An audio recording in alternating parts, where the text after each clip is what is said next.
कुसुम संकाशं काश्यपेयं महाद्युतिं तमोरिं सर्वपापघ्नं प्रणतोऽस्मि दिवाकरम्।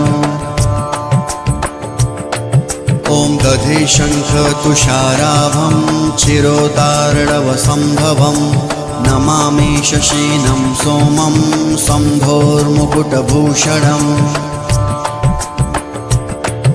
ॐ धरणीगर्भसम्भूतं विद्युत्कान्तिसमप्रभं कुमारं शक्तिहस्तं तं मङ्गलं प्रणमाम्यहम्। ॐ प्रियङ्गुकलिकाश्यामं रूपेणाप्रतिमं बुधं सौम्यं सौम्यगुणोपेतं तं बुधं प्रणमाम्यहम्।